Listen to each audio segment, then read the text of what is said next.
So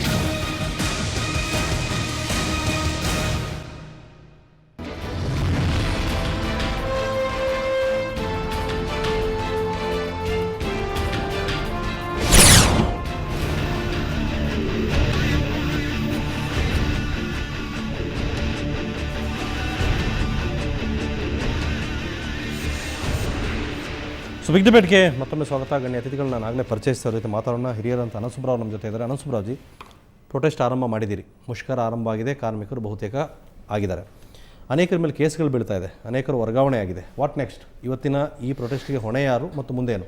ಸಾರ್ವಜನಿಕರ ಸ್ಥಿತಿಗತಿಗಳೇನು? ಇದರಲ್ಲಿ ಆರಂಭ ಮಾಡಲಿಕ್ಕೆ ಮುಂಚೆ ಒಂದು ಸಣ್ಣ ಕರೆಕ್ಷನ್. ನಮ್ಮ ಡಿಮಾಂಡ್ಗಳು ತಾವು ಹಾಕಿದಾರಲ್ಲ, 30% ಪಾಠ ಹೆಚ್ಚಳ ಅಂತ ಹಾಕಿದ್ರೆ ಅದು ಕರೆಕ್ಟ್ ಅಲ್ಲ. ಇವಾಗ ಏನು ಬರ್ತೀಯೋ ಅದರ 3% ಬರಬೇಕು ಅಂತ, ಅದನ್ನು ಕರೆಕ್ಟ್ ಮಾಡ್ಕೋಬೇಕು. ನಾಳೆ wrong message should not go out of this.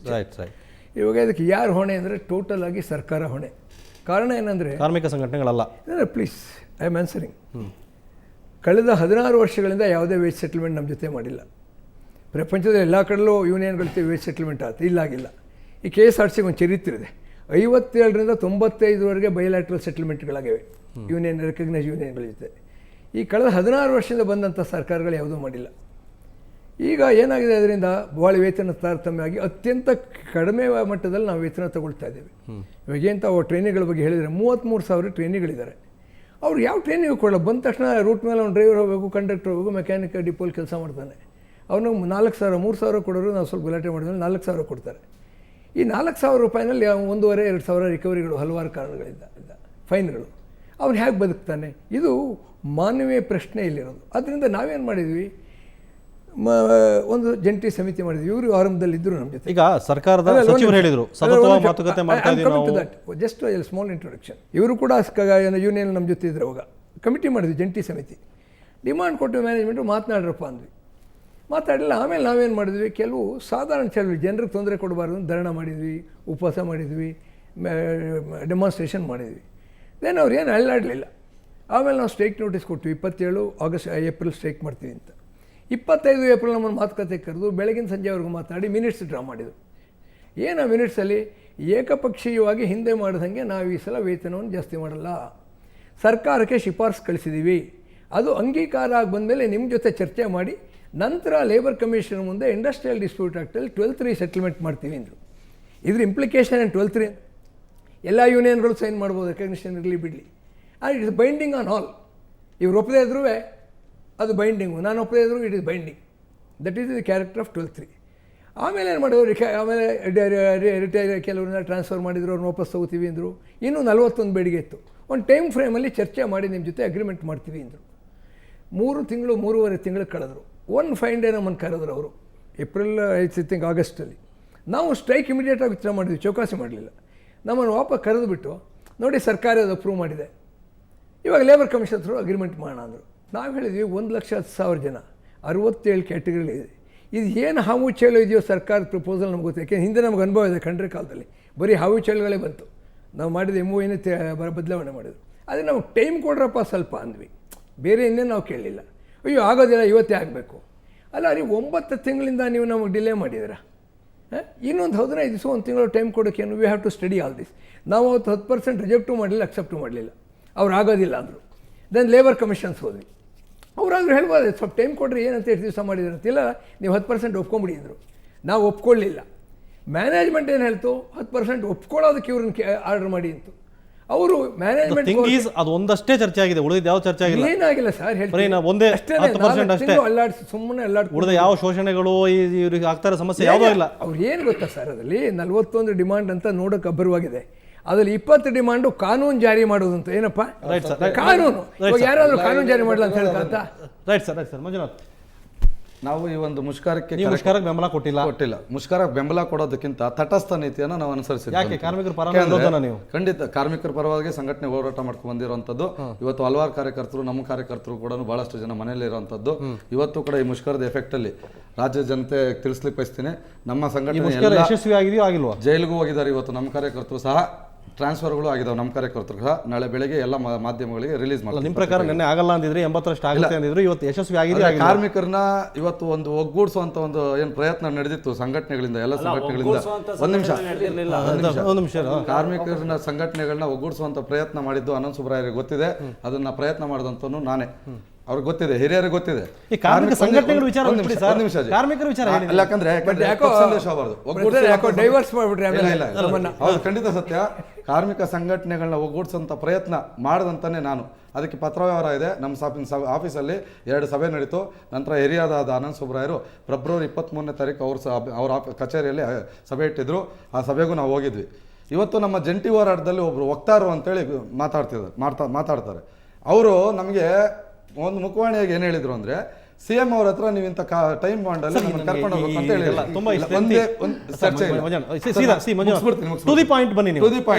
ನಾವು ಯಾಕೆ ತಟಸ್ಥವಾಗಿದ್ವಿ ಅಂದ್ರೆ 15ನೇ ತಾರೀಕು ಕನ್ಸಲೇಷನ್ ಇತ್ತು ಫೈನಲ್. ರಾಜ್ಯ ಸರ್ಕಾರ ಇರ್ಬೋದು ಅಥವಾ ಆಡಳಿತ ಮಂಡಳದ ಏನಿತ್ತು ಅದರ ಟೋಟಲ್ ಫಿಗರ್ ನಮ್ಮ ಕಡೆ ಬರ್ತಿತ್ತು. ನೆಕ್ಸ್ಟ್ ನಾವು ಕೋರ್ಟ್ಗೆ ಈಡೇರ್ತಿರ್ಲಿಲ್ಲ. ಖಂಡಿತವಾಗ್ಲು ಹಿರಿಯರು ಹೇಳ್ದಂಗೆ ಈಡೇರ್ತಿರ್ಲಿಲ್ಲ. ನಮಗೆ ಟೋಟಲ್ ಆಗಿ ಯಾವ್ಯಾವ ಅಂಶ ಅನ್ನೋದು ಫೈನಲ್ ಬರ್ತಿತ್ತು. ಅದನ್ನ ತಗೊಂಡು ನಾವು ಹೋರಾಟಕ್ಕಾದ್ರೂ ಹೋಗ್ಬೋದು, ಅದು ಕೋರ್ಟ್ಗಾದ್ರೂ ಹೋಗ್ಬೋದಾಯ್ತು. ನಾವು 16 ವರ್ಷ ವೇಟ್ ಮಾಡಿದ್ದೀವಿ. ಇನ್ನು 2 ದಿನ ವೇಟ್ ಮಾಡಿ 17ರಿಂದ ನಾವು ಮುಷ್ಕರ ಕರೆ ಕೊಡ್ಬೋದಾಗಿತ್ತು. ಆ ಒಂದು ತತ್ವದಲ್ಲಿ ನಾವು ಎಡವಿದ್ದೀವಿ. ಮತ್ತೊಮ್ಮೆ ನಾವು ಕಾನೂನಾತ್ಮಕದಲ್ಲಿ ತೊಂದರೆ ಅನ್ನೋ ವಿಚಾರದಲ್ಲಿ ನಾವು ತಟಸ್ಥ ನೀತಿನ ಅನುಸರಿಸಿದ್ವಿ. ಎಲ್ಲ ಪತ್ರಿಕೆ ಈಗ ಕಾರ್ಮಿಕರನ್ನ ಒಗ್ಗೂಡಿಸೋದ್ರಲ್ಲಿ ಎಲ್ಲ ರಾಜ್ಯದ ಎಲ್ಲಾ ಸಂಘಟನೆಗಳು ಏನ್ ಪ್ರಯತ್ನ ಮಾಡಿದ್ದು ಅದು ಯಶಸ್ಸಾಗಿದೆ. ನಮ್ಮ ಕಾರ್ಯಕರ್ತರು ಕೂಡ ಈ ಒಂದು ಮುಷ್ಕರದಲ್ಲಿ ಭಾಗವಹಿಸಿದ್ರು. ತಟಸ್ಥ ಅಂತ ಅರ್ಥ ಎಲ್ಲರ ಒಂದು ಅಭಿಪ್ರಾಯಕ್ಕೆ ನಾವು ಇದೀವಿ ಅನ್ನೋ ಒಂದು ಅರ್ಥ ಬಿಟ್ರೆ ಬೇರೆ ಅಭಿಪ್ರಾಯ ಇಲ್ಲ. ತಾವು ತಟಸ್ಥವಾಗಿರ್ತೀರಿ, ಮುಷ್ಕರಕ್ಕೆ ಬೆಂಬಲ ಕೊಡಲ್ಲ. ಈಗ ಆಲ್ರೆಡಿ ಆಗೋಗಿದೆ. ಯಾವ ತರದ್ದು ಪ್ರಯೋಗ ಕೊಟ್ಟರು ಅದಕ್ಕೆ ಅರ್ಥ ಇರೋದಿಲ್ಲ. ರೈಟ್. ನೀವೀಗ ಸ್ವತಃ ಈ ಕಾರ್ಮಿಕರದು ಈಗ ಸಮಸ್ಯೆ ಇರೋದು ಶೋಷಣೆ ಅನ್ನೋ ಮಾತನ್ನು ಹೇಳ್ತಾರೆ. ಸ್ವತಃ ಡ್ರೈವರ್ ಕಂಡಕ್ಟರ್ ಇದ್ರೆ ಮಹೇಶ್, ತಾವು ಹೇಳಿ ತಮ್ಗೆ ಏನೇನು ಸಮಸ್ಯೆ ಆಗ್ತದೆ ಹೇಳಿ. ಒಬ್ಬ ಡ್ರೈವರ್ ಆಗಿ ನೀವೇನು ಕಷ್ಟ ಅನುಭವಿಸ್ತಾ ಇದ್ರಿ ಇಲಾಖೆಯಲ್ಲಿ? ನಾನು ಹೇಳೋದಿಷ್ಟೇ ಸರ್, ನಮ್ಮ ಅಧಿಕಾರಿಗಳಿಂದ ದೌರ್ಜನ್ಯ ಬಿಟ್ರೆ, ಈ ಸಂಸ್ಥೆ ಮಾಡೋಂಥ ಮ್ಯಾನೇಜ್ಮೆಂಟ್ ಬಿಟ್ರೆ, ಸಂಸ್ಥೆ ಬಗ್ಗೆ ಮಾತಾಡೋ ಯೋಗ್ಯತೆ ಪ್ರತಿಯೊಬ್ಬರಿಗೂ ಇಲ್ಲ. ಈ ಕರ್ನಾಟಕದಲ್ಲೆಲ್ಲ ಈ ವರ್ಲ್ಡಲ್ಲಿ ಒಳ್ಳೆ ಫೇಮಸ್ ಆಗಿದೆ, ಒಳ್ಳೆ ಹೆಸರಿದೆ KSRTC ಬಗ್ಗೆ, ಕರ್ನಾಟಕದ ಬಗ್ಗೆ ಭಾರಿ ಗೌರವ ಇದೆ. ಆದರೆ ಸರ್, ಈ KSRTC ಮೂಲ ಸ್ತಂಭ ಅಂದರೆ ಡ್ರೈವರ್, ಕಂಡಕ್ಟ್ರು, ಮೆಕ್ಯಾನಿಕ್. ಈ ಮೆಕ್ಯಾನಿಕ್ಕು ಈ ಬಿಲ್ಡಿಂಗ್ಗೆ ಕಟ್ಟಬೇಕಾದ್ರೆ ಅಡಿಪಾಯ ಏನೋ ಆ ಥರ ನಮ್ಮದು ಡ್ರೈವರ್ ಕಂಡು ಮೆಕ್ಯಾನಿಕ್ಕು. ಈ ಅಡಿಪಾಯಕ್ಕೆ ಕರೆಕ್ಟಾಗಿ ಬೇಸ್ಬಿಟ್ಟು ಹಾಕಿ ಕ್ಯೂರಿಂಗ್ ಮಾಡಿ ಒಳ್ಳೆ ಸಿಮೆಂಟ್ ಹಾಕಿ ಇದು ಹಾಕಿ ನೀರು ಮಾಡಿಲ್ಲ ಅಂದರೆ ಅದು ಬಿಲ್ಡಿಂಗ್ ಉಳಿತದೆ. ಏನು ನಿಮಗೆ ತೊಂದರೆ ಏನಾಗ್ತದೆ ಅದನ್ನ ಹೇಳಿ. ತೊಂದರೆ ಒಂದೇ ಸರ್, 2 ಸರ್. ಈ ತೊಂದರೆ ಹೇಳಬೇಕು ಅಂದರೆ ಸರ್, 1 ದಿನ ಸಾಲ ಸರ್. ಏನಕ್ಕೆ ಅಂದರೆ ಸರ್, ಈ ತೊಂದರೆಯಲ್ಲಿ ಸರ್ ಇದು ಸರ್ ಪ್ರೊಫೆಷರಿ ಅಂತ ತಗೋತಾರೆ. ಪ್ರೊಫೆಷರಿ ಪೀರಿಯಡ್ 2 ವರ್ಷ ತಗೋತಾರೆ. ಕೊಡೋದೇ ಇವಾಗೇನೋ 5,000 ಕೊಡ್ತಾರೆ. ನಾವೆಲ್ಲ 2,000 ರೂಪಾಯಿ ಸಂಬಳ ಮಾಡೋದು. ಅದರಲ್ಲೂ ಟ್ರೈನಿಗೆ ಏನೋ ಟ್ರೈನಿಂದ ತಗೋತಾರೆ. ಟ್ರೈನಿ ಏನು ತಗೊಂಡ್ರೆ ಸರ್, ನಾವು ಆಲ್ರೆಡಿ ಕಂಪಲ್ಸರಿ ಏನು ವರ್ಕರ್ಸ್ ಅವರು ರೆಗ್ಯುಲರ್ ವರ್ಕರ್ಸು ಅದೇ ಸೇಮ್ ಡ್ಯೂಟಿ ಮಾಡ್ತೀವಿ. ಅವರಾದ್ರೆ ಒಂದು ಡ್ಯೂಟಿಗೆ ಬಿಟ್ಟಿರ್ತಾರೆ. ಡೇ ಟು ಡೇ ಏನು ಪ್ರಾಬ್ಲಮ್ ಇದೆ ನಿಮಗೆ ಸರ್? ಡೇ ಟು ಡೇ ಪ್ರತಿನಿತ್ಯದ ಏನು ಸಮಸ್ಯೆ ನಿಮಗೆ? ಪ್ರತಿನಿತ್ಯ ಸರ್ ನಮಗೆ ಏನಪ್ಪ ತೊಂದರೆ ಸರ್, ನಮಗೆ 1000 ಜನ ಜೊತೆ ಬೆಂಜಾಡ್ಕೊಂಡು ಡ್ಯೂಟಿ ಮಾಡಿ ನಮ್ಗೆ ಸಾಕು ಅನ್ಸಲ್ಲ ಸರ್. ನಮಗೆ ಡಿಪ್ಪಾಗಿ ಬಂದು ಅಧಿಕಾರಿಗಳು ಕಿರುಕುಳನ್ನ ನಮ್ಗೆ ತಡ್ಕೊಳಕ್ಕಾಗಲ್ಲ. ಏನು ಕಿರುಕುಳ ಅದನ್ನ ಹೇಳ್ರಿ. ಕಿರುಕುಳ 1-2 ಕಿರುಕುಳ ಸರ್ ಇರೋದು ಸರ್. ಒಂದು ಉದಾಹರಣೆಗೆ ಸರ್, ನಾವು ಡ್ಯೂಟಿ ಮಾಡ್ಬೇಕಾದ್ರೆ ಸರ್ ನಮಗೆ ತಂದೆ ತಾಯಿ ತಿರಲಿ ರಿಲೇಟಿವ್ ತಿರಲಿ ಒಂದು ಮೆಸೇಜ್ ಇಡಲ್ಲ ಸರ್ ನಮ್ಗೆ. ಅವರು ಮೆಸೇಜ್ ತಂದೆ ತಾಯಿ ಹೇಳಿದ್ರು ಇಂಥ ಹಿಂಗೆ ಆಗೈತೆ ಅಂತ ಹೇಳಿ ಸರ್, ಅಲ್ಲೇ ಅದೇ ಗೌರವ ಇದೆಯಾ ಇಲಾಖೆ ಒಳಗೆ ಸರ್? ಗೌರವ ಇದೆಯಾ? ಗೌರವಯುತವಾಗಿ ನಡೆಸ್ಕೋತಾರೆ ನಿಮ್ಮನ್ನ? ಇಲ್ಲ ಸರ್, ಜೀತದ್ ಸರ್. ಒಂದು ಬ್ರಿಟಿಷರ್ ಇತ್ತು ಆ ಕಾಲದಲ್ಲಿ ನಾಯಿಗಿಂತ ಹೆಚ್ಚಾಗಿ ನೋಡ್ಕೊತಿರೋ ಆ ಥರ ಮಾಡ್ತೀವಿ ಅಂತ ಹೇಳ್ತಾರೆ ಸರ್. ಅದು ಅಳಿಸೋಗಿಲ್ಲ, ಸ್ವತಂತ್ರ ಬಂದೈತೆ. ಆದ್ರೆ ನಮ್ಗೆ ಡ್ರೈವರ್ ಕಂಡಕ್ಟರ್ KSRTC ಮಾಡೋ ಅಂತ ಡಿ-ಗ್ರೇಡ್ ನೌಕರಿಗೆ ಇದುವರೆಗೂ ಬಂದಿಲ್ಲ ಸರ್. ಇನ್ನೂ ಬಂದಿಲ್ಲ ಸರ್. ಅದು ನಮ್ದು ಒಂದಲ್ಲ ಸರ್. ನಾವು ಹುಟ್ಟಿಸಿ ತಂದೆ ತಾಯಿಗಂತೂ ಗೌರವ ಕೊಡ್ತೀವಿ ನನಗೆ ಗೊತ್ತಿಲ್ಲ. ನಾವು ವಿದ್ಯಾಭ್ಯಾಸ ಗುರುಗಳಿಗೂ ಗೌರವ ಕೊಡ್ತಿಲ್ಲ ಗೊತ್ತಿಲ್ಲ. ಆದರೆ ಏನಾರ ಒಳ್ಳೇದೇ ಮಾಡಿ ಕೆಟ್ಟದೇ ಮಾಡಿ ನಮ್ದೇನು ರಿಮಾರ್ಕ್ ಇಲ್ಲದ್ರೂ ಸರ್, ಅಧಿಕಾರಿ ಚೇಂಬರ್ಗೆ ಹೋಗ್ಬೇಕು ಅಂದರೆ ಕೈ ಕಟ್ಟಿ ಹಾಕೊಂಡು ಒಬ್ಬ ಕೂಲಿ ನಾರ್ಮಿಕಲ್ಲ ಸರ್, ಭಿಕ್ಷೆ ಬೇಡಗಿಂತ ಹೆಚ್ಚಾಗಿ ನಾವು ಚಪ್ಪಲಿ ಬಿಟ್ಟು ದೇವಸ್ಥಾನಕ್ಕೆ ಬಿಡ್ತಿಲ್ಲ, ಚಪ್ಪಲಿ ಬಿಟ್ಟು ಗೌರವ ಗಂಡ್ಕೋಬೇಕು. ಅಲ್ಲಿ ಹೋದ್ರೂ ಇವರಾದರೆ ಸರ್, ಟೋಟಲಿ ಸರ್, ಇವರಾದರೆ ಆಲ್ ಕರ್ನಾಟಕ ಯಾವ ಡಿವಿಷನಿಂದ ಎಲ್ಲಿವರೆಗೆ ಟ್ರಾನ್ಸ್ಫರ್ ಮಾಡ್ಕೊಂಡು ಹೋಗ್ಬೋದು. ಡ್ರೈವರ್ ಕಂಟ್ರಿ ಯಾಕೆ ಮಾಡ್ಬಾರ್ದು ಸರ್? ಯಾಕೆ ಟ್ರಾನ್ಸ್ಫರ್ ಕೊಡಬಾರ್ದು? ನಾವು ಮನುಷ್ಯರಲ್ವಾ? ಇವತ್ತೇನು 1,10,000 ಜನ 7 ವರ್ಷ ನಿಮ್ಮ ಸರ್ವಿಸಲ್ಲಿ ಯಾವತ್ತೂ ರಜೆ ಇಲ್ಲ, ಏನು ಬ್ಲಾಕ್ ಮಾರ್ಕ್ ಇಲ್ಲ. ವಿತೌಟ್ ರಿಮಾರ್ಕ್ ಸರ್, ಡಿವಿಷನ್ ಮೆಟ್ಲ್ ಎತ್ತಿಲ್ಲ ಸರ್ ನಾನು. ಟ್ರಾನ್ಸ್ಫರ್ ಮಾಡಿ ಇವತ್ತು ಅಪ್ಸ್ಟ್ಯಾಂಡಿಂಗ್ ನಾನು ಕೇಸ್ ಹಾಕಿದ್ದಾರೆ. ಡಿಪೋ ಮ್ಯಾನೇಜರ್ ಬದರ್ಸಕ್ಕೆ ಬಂದ ಕೊಲೆಬೆದರಿಕೆ ಹಾಕೋ ಅಂತ ಕೇಸ್ ಕೊಟ್ಟಾರೆ. ಒಂದು ನನ್ನ ಅದ್ರ ಹಿಂದಿನ ದಿನ ಟ್ರಾನ್ಸ್ಫರ್ ಆಗಿದೆ. ನನಗೆ ನಾನು ಹೊಡೆಯೋದಕ್ಕೆ ಯಾರು LCRಗೆ ಹೊಡೆದಂತ ಯಾರು ಪಬ್ಲಿಕ್ ಗಲಾಟೆ ಮಾಡೋದಂತೆ ನಮ್ಮನ್ನೆಲ್ಲ ಹೆಸರು ಕೊಟ್ಟು ನಮ್ಮ ಜೊತೆ 3-4 ಜನ ಇದು ಮಾಡ್ಕೊಟ್ಟವ್ರೆ. ರೈಟ್. ಲೋಹಿತ್, ನಿಮ್ಗೇನು ಸಮಸ್ಯೆ ಆಗ್ತದೆ ಕಂಡಕ್ಟರ್ ಆಗಿ ನೀವು ಹೇಳಿ. ಸರ್, ನಮಗೆ ಒಂದು ಕ್ಲೀನಾಗಿ ಕ್ಲಾರಿಫಿಕೇಷನ್ ಆಗಬೇಕಿದು. ಸದ್ದಾಮ್ ಹುಸೇನ್ ಸರ್ಕಾರ ನಡೆಸ್ತಾ ಇದ್ದಾರೆ, ಇವರು ಗಡಾಫೆ ಸರ್ಕಾರ ನಡೆಸ್ತಾ ಇದ್ದಾರೆ. ಏಕೆಂದರೆ ಕಲೆಕ್ಷನ್ ತನ್ನಿ ಅಂತಾರೆ, 16 ಥರ ಪಾಸ್ ಕೊಡ್ತಿದ್ದಾರೆ.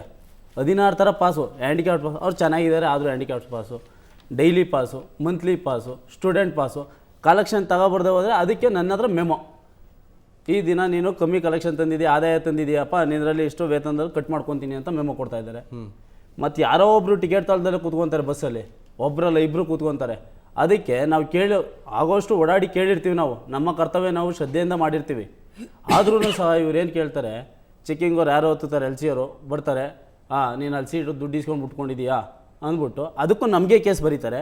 ಅಲ್ಲಿ ಸ್ಪಾಟ್ ಫೈನ್ ನಾನು ಕಟ್ಟೋದಲ್ದಲ್ಲೇ ತಿರ್ಗಾ ಡಿವಿಷನಿಂದ ಅದು 1,000 2,000 ಈ ಥರ ಬರುತ್ತೆ, depend of the DC sir fine ಹಾಕೋದು. ದಿನನಿತ್ಯ ಇದೆ. ಇನ್ನೊಂದು ಗಾಡಿ ಹೋದರೆ ಡೀಸೆಲ್ ಯಾಕೆ ಜಾಸ್ತಿ ಕೊಡಿಸ್ತೆ ಅಂತ ಕೇಳ್ತಾರೆ. ಡ್ರೈವಿಂಗ್ ತೊಗೊಂಡ್ರೆ ಡೀಸೆಲ್ ಯಾಕೆ ಜಾಸ್ತಿ ಕೊಡಿಸ್ತೆ ಅಂತ ಕೇಳಿ. ಹಳ್ಳಿ ಕಡೆ ಬನ್ನಿ ಸರ್, ನೀವು ಗಾಡಿಗಳು ನೋಡಿ ಬನ್ನಿ, ನೀವು ಟೈರ್ ನೋಡಿ, ರೀಬೋಲ್ಟು ಕಿತ್ತೋಗಿರುತ್ತೆ, ರೀಬೋಲ್ಟ್ ಟೈರು ಕಿತ್ತೋಗಿರುತ್ತೆ. ಫೆಬ್ರವರಿಯಲ್ಲಿ ಗಾಡಿ ಆಕ್ಸಿಡೆಂಟ್ ಆಗಿ ಕೆರೆ ಒಳಗೆ ಮಲಗಿದೆ, ಅದು ನಾನೇ ಕಂಡಕ್ಟರ್ ಅವತ್ತು, ಹೇಮಂತ್ ಅಂತ ಡ್ರೈವರ್ ಇದ್ದಾನೆ, ಟೈರ್ ಬಸ್ಟ್ ಆಗಿದೆ, ಫ್ಲ್ಯಾಟ್ ಟೈರ್ ಸರ್ ಅದು. ಅದೇನು ಮಾಡಿದ್ರಿ ಕೇಸು ಇವರು, ನಾವು ಕಂಪ್ಲೇಂಟ್ ಕೊಟ್ಟಿದ್ವಲ್ಲ. ಅಧಿಕಾರಿಗಳು ಇವತ್ತು ನಮ್ಮನ್ನು ಹೆಂಗೆ ಬೈತಾ ಇದ್ದಾರೆ ಅಂದರೆ, ನಾನು 1 ತಿಂಗಳಿಂದ ಕಡೂರು ಡಿಪೋದಲ್ಲಿ ಸೋಮಶೇಖರ್ ಅಂತ AWS ಇದ್ದಾರೆ, ಅವರಿಗೆ ಲಾಕ್ ಶೀಟಲ್ಲಿ ಬರೆದಾಕಿದ್ದೀನಿ, ಸ್ಲ್ಯಾಕರ್ ಸರಿ ಇರುವುದಿಲ್ಲ, ಒಂದು ಗಾಡೀಲಿ 4 ಸ್ಲ್ಯಾಕರು ಸರಿ ಇರುವುದಿಲ್ಲ ಅಂತ, ಬ್ರೇಕ್ ಹಿಡಿತಾ ಇಲ್ಲ ಅಂತ. ಆದ್ರೂ ಅವ್ರು ಏನು ಮಾಡಿದ್ದಾರೆ, ಆದರೆ ಓಡಿಸು ಬೋಳಿ ಮಗನೇ 100 ಮೀಟ್ರ್ ದೂರದಲ್ಲಿ ಅಪ್ಲೈ ಮಾಡಬೇಕು ಬ್ರೇಕ್ ಅಂತ. ಅದನ್ನು ನಾನು ಕಂಪ್ಲೇಂಟ್ ಲಾಂಚ್ ಮಾಡಿದ್ದೀನಿ, ಆದರೆ ಇವತ್ತವರೆಗೂ ರೀಪ್ಲೇನೇ ಇಲ್ಲ ಅದು. ರೈಟ್ ತಾವು ಹೇಳಿ ಬಸವರಾಜಾಚಾರ್ಯ ಅವರೇ, ಏನೇನು ಸಮಸ್ಯೆ ಎದುರ್ತಾ ಇದ್ದಾರೆ ಕಾರ್ಮಿಕರು? ನಾನು ಈ BMTC ನಮ್ಮ ಫೆಡರೇಷನ್ನ KSRTC ಸ್ಟಾಫ್ ಫೆಡರೇಷನ್ನ BMTC ವಿಭಾಗದ ಒಬ್ಬ ಪದಾಧಿಕಾರಿಯಾಗಿ ಕೆಲಸ ಮಾಡ್ತೇನೆ. ಅದ್ರ ಜೊತೆಯಲ್ಲಿ ಒಂದು ವಿಷಯ, ಇವತ್ತು ಮುಖ್ಯವಾಗಿ ನಮ್ಮ ಸ್ನೇಹಿತರು ಏನು ಹೇಳಿದ್ರು ಅದೆಲ್ಲವೂ ಕೂಡ ನಾನು ಬೆಂಬಲಿಸ್ತೇನೆ. ಅಂದರೆ ಮುಖ್ಯವಾಗಿ ಇವತ್ತು ನಿಮ್ಮ ಇಲಾಖೆಯಲ್ಲಿ ನಿಮ್ಮ ಇಲಾಖೆ ಅಧಿಕಾರಿಗಳಿಗೆ ದುಡ್ಡು ಕೊಡ್ಬೇಕಾ ನೀವು? ಅಲ್ಲ, ಅವ್ರು ಹೇಳಿದ್ದೆಲ್ಲ ಹೇಳಿದ್ರು, ಅದಕ್ಕೆ ಹೇಳೋದು ಬೇಡ ಅಂತ ನನ್ನ ಉದ್ದೇಶ. ಈಗೆಲ್ಲ ಅವ್ರು ಹೇಳೋದು ಬೇಡ ಅಂತೇಳಿ, ಮುಖ್ಯವಾಗಿ ಸಾಮಾಜಿಕ ಭದ್ರತೆ ಮತ್ತು ಆರ್ಥಿಕ ಮತ್ತು ಮಾನಸಿಕ ಈ ಮೂರಲ್ಲೂ ಕೂಡ ಇವತ್ತು ಈ ಮ್ಯಾನೇಜ್ಮೆಂಟು ಒತ್ತಡವನ್ನು ಹೇರಿ ಇವತ್ತು ಕೆಲಸವನ್ನು ತಗೊಳ್ಳುವಂಥ ರೀತಿ ಇವತ್ತು ಇವರ ಸಾರೆಲ್ಲ ನಮ್ಮ ಸ್ನೇಹಿತರೆಲ್ಲ ಹೇಳಿದ್ರು, ಅದು ನಿಜವಾದ ಒಪ್ಕೋಬೇಕಂತ ಮಾತು. ಅದಲ್ಲದೆ ಅವ್ರು ಹೇಳಿದ್ರೆ ನಾನು ಹೇಳೋಕೆ ಹೋಗೋದಿಲ್ಲ. ಇವತ್ತು ನಾವು ಇದಲ್ಲದೆ ಇವತ್ತು ಡ್ಯೂಟಿ ಅವರ್ಸ್ನಲ್ಲಿ ನಾವು ಮಾತನಾಡೋದಾದರೆ, ಇವತ್ತು ನೋಡಿ ಒಂದು ಬಾರ್ ಡ್ಯೂಟಿ ಅಂತೇಳಿ ಇವತ್ತು ನಮ್ಮ ನಿರ್ವಾಹಕ ಡ್ರೈವರ್ಗಳಿಗೆ ಕಳಿಸ್ತಾ ಇದ್ದಾರೆ. ಅದನ್ನು ನೆನ್ಕೊಂಡ್ರೆ ನಿಜವಾಗ್ಲೂ ಕೂಡ ಇವರೇನು ಹೇಳಿದ್ರು ಅದಕ್ಕಿಂತ ಇನ್ನೂ ಚಿಂತಾಜನಕವಾದಂಥ ಸ್ಥಿತಿಗಳು.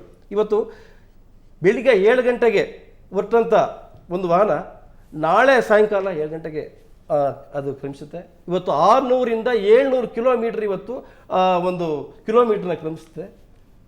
ಇವತ್ತು ಅವ್ರಿಗೆ ಕೊಡುವಂಥದ್ದು OT ಬಂದು ಬರೀ 2 ಗಂಟೆ OT ಮಾತ್ರ ಕೊಡ್ತಾರೆ. ಇವತ್ತು 700 ಕಿಲೋಮೀಟ್ರ್ ಓಡಿಸಿ 2 ಗಂಟೆ ಅಷ್ಟೇ, 2 ಅವರ್ OT ಕೊಡ್ತಾರೆ ಇವತ್ತು.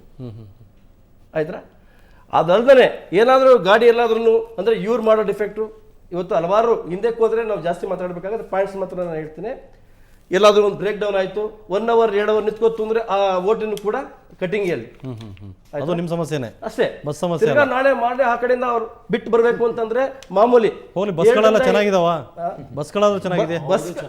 ಅದೇ ಸರ್, ಅದ್ರ ಬಗ್ಗೆ ಚರ್ಚೆ ಜಾಸ್ತಿ ಆಗ್ತದೆ. ಇವತ್ತವರೆಗೂ ನೀವು ಬಂದು ನೋಡಿ, ಇವತ್ತು ಬಂದು ಡಿಪೋದಲ್ಲಿ ವೀಕ್ಷಣೆ ಮಾಡಿ ಬಸ್ಗಳನ್ನ ನೀವು ಬಸ್ ನೋಡಿ ಮಾತಾಡಿ ಸರ್, ನೀವು ಬಸ್ ನೋಡಿ ಮಾತಾಡಿ, ಬಂದು ಕೇಳಿ ಅಲ್ಲಿ ಯಾವ ರೀತಿ ಇದೆ ಗಾಡಿ, ನಿಮ್ಮ ಕಣ್ಣಿಂದ ನೋಡಿ ಗಾಡಿಗಳು ಯಾವ ರೀತಿ ಇದೆ ಅಂತ.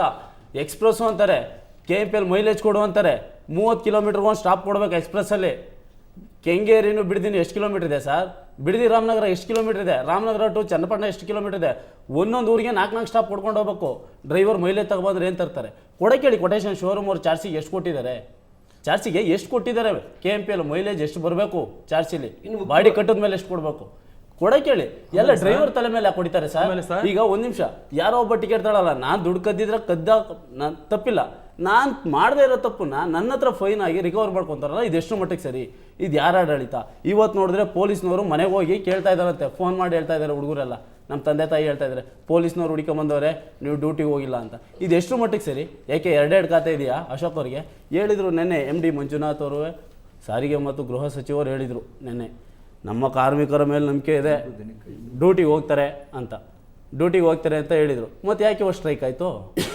ಯಾಕೆ ಸ್ಟ್ರೈಕ್ ಆಯ್ತು ಅವ್ರು ಕೇಳಿ, Right, ಫೋನ್ sir. ಮಾಡಿ ಕೇಳಬೇಕು. ಮಾತಾಡ್ತೀನಿ. ಸ್ವಾಮೀಜಿ ಕೊಡ್ತಾ ಇದ್ದಾರೆ 80%, 80% ಹೋಗ್ತಾ ಇದೆ ಚಾರ್ಜ್ ಅಂತ. ಹೋಗ್ತಾ ಇದೆ, ಎಂಟು ಹೋಗ್ತಾ ಕಾರ್ಮಿಕರ ಅದೇ ಹೇಳ್ತೀನಿ ಕೇಳಿ, 8% ಆಯ್ತಲ್ಲ ಇವರು ಹಿಂದಿನ ಮುಂದಿನ ತಪ್ಪು ಮಾಹಿತಿ ಇದನ್ನ ತಗೊಂಡೋಗಿ ಕೊಡ್ತಾ ಇದ್ದಾರೆ ಕೊಡ್ತಾ ಇದ್ದಾರೆ. ಇವರು. ದಯವಿಟ್ಟು ಜನಗಳು ಮಾಡಿ. ತಿರ್ಗಾ ಇವತ್ತು ಬೀದಿಲ್ ಬೀಳ್ಬೇಕು ಅಂತ ಮಾಡ್ತಾ 16 ಇದ್ದಾರೆ ವರ್ಷದಿಂದ ಟ್ರೈ ಮಾಡಿರೋದು ನಾವು ಇದುವರೆಗೂ ನಮ್ಮ ಬೇಡಿಕೆ ಈಡೇರಿಸಕ್ಕೆ ಒಂದು ಅವಕಾಶ ಬಂದಿದೆ. ಇದನ್ನ ಉಪಯೋಗಿಸ್ಕೋಬೇಕು. ಇನ್ನು 32 ವರ್ಷ ಆದ್ರೂ ಆಗಲ್ಲ, ಇದು ಸತ್ಯ. ಇದು ದಯವಿಟ್ಟು ಕೇಳಿ ಕಾರ್ಮಿಕರೇ, ಬರೀ public ಇದು ತೊಂದ್ರೆ ನೊಂದ. ಆಗುತ್ತೆ ಅಂತಾರಲ್ಲ. ದಯವಿಟ್ಟು ಇದುವರೆಗೂ ಅಣ್ತಂದ್ರು ಯಾರು ಡ್ಯೂಟಿಲಿ ಡಿಪೋದಲ್ಲಿ ಕೆಲಸ ಮಾಡ್ತಿದ್ರು ದಯವಿಟ್ಟು ಒಗ್ಗೂಡಿಸಿ, ದಯವಿಟ್ಟು. ಆದ್ರೆ ಯಾವುದೇ ಕೆಟ್ಟ ಕರಾದ ಗ್ಲಾಸ್ ಹೊಡ್ಕಲ್ಲು ಹೊಡೆದಲ್ಲಿ ಮತ್ತೊಂದು ಗಲಾಟೆ ಮಾಡಬೇಡಿ, ಮೌನವಾಗಿ ಮಾಡೋಣ ದಯವಿಟ್ಟು. ಅಷ್ಟೇ ಕೇಳ್ಕೊಳ್ಳಿ ನಿಮ್ಮ ಹತ್ರ. ನಾವು ಪಬ್ಲಿಕ್ ಅಲ್ವಾ? ಕೆಲವು ಮುಖ್ಯವಾದ ವಿಚಾರ ನಾನು ಮಾತಾಡ್ತೀನಿ ಸರ್, ಮಾತಾಡ್ತೀನಿ. ನಿಮ್ಮ ಜೊತೆ ಮಾತಾಡ್ತೀನಿ. ಸ್ವಾಮೀಜಿ ಮಾತಾಡೋರಿದ್ದಾರೆ, ಅದಕ್ಕೆ ಮೊದಲು ಒಂದು ಚಿಕ್ಕ ಬ್ರೇಕ್.